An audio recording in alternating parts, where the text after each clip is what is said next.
What's up out there, family and friends? It's your boy, the motivational teacher to the masses, popping off on YouTube. Please like, subscribe, and comment to this channel.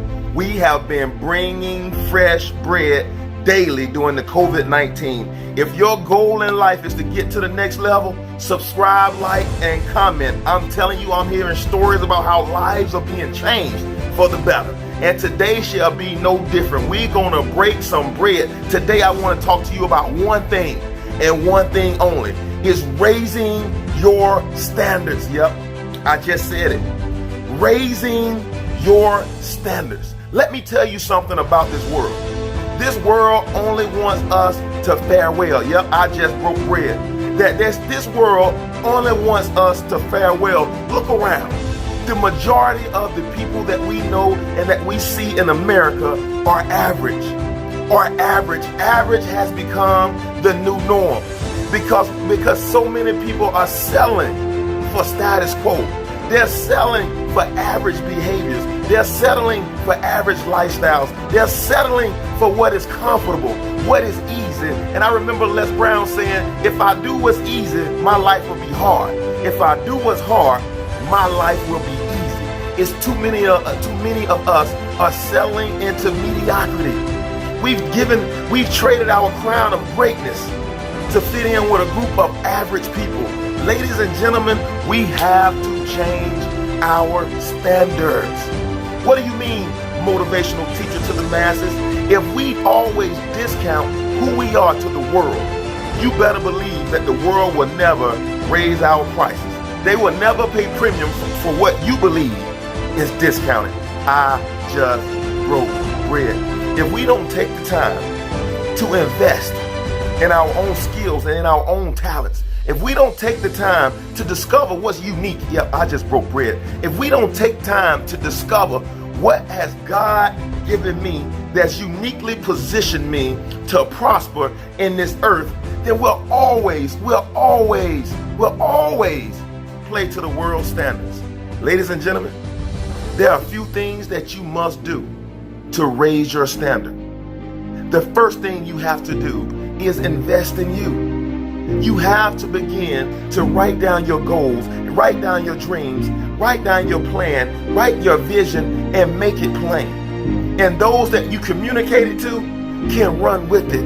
You have to start being more proactive about your own self-development and about your own life. Believe you me, nobody's going to give you more or invest more in you than you're willing to invest in yourself. You have to believe that there's something special about you. You have to believe that I've been gifted for a season such as this, but I have to raise my standard and stop believing that all I can be is average. I knew I grew up in an average household. I knew I grew up with average behaviors around me. I knew I grew up in an average neighborhood. I knew I went to an average high school.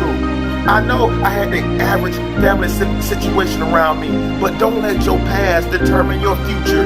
Your future is rooted. Eyes have not seen, ears have not heard what's been laid up to you until you begin to step outside of your norm. Everything you want is outside of your norm.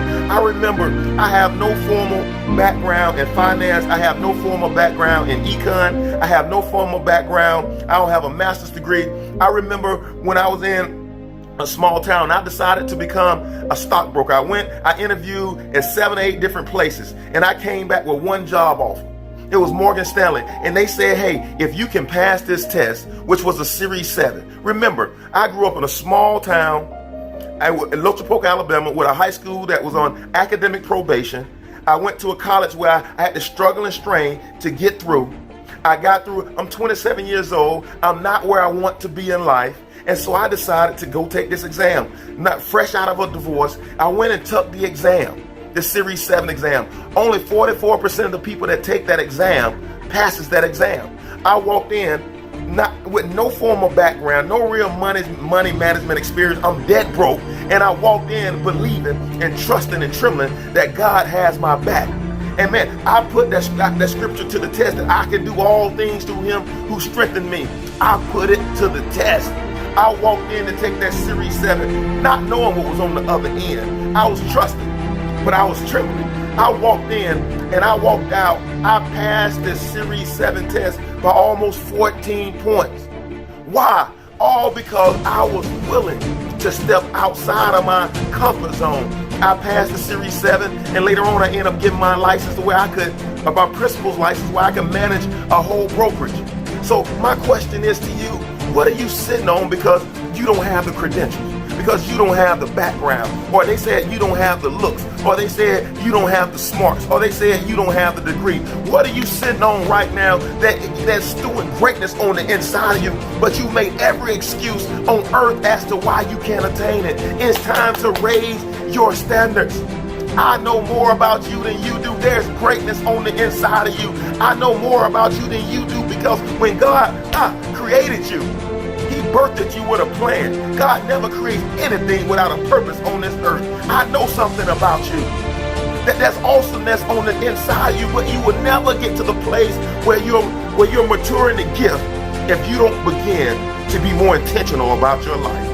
We can no longer live life with the brakes on. I have to be intentional about my life. If I continue to go 50%, or if I continue to go 70%, I am only going to get a 50 or a 70% return. But to the person that's willing to give all they have, for the person that's willing to go 120, for the person that's willing to lay down their life, put their hands to the plow, and not look back, to that person, your reward is greatness. And I'm not talking about for 1 year. I'm not talking about for 2 years. I'm talking about to the person who's willing to build a lifestyle. Greatness belongs to you. Hey, yo, it's the motivational teacher to the masses. Hey, please like, subscribe, and comment on this YouTube video. Until next time, I am challenging you to wage war on mediocrity. I'm out.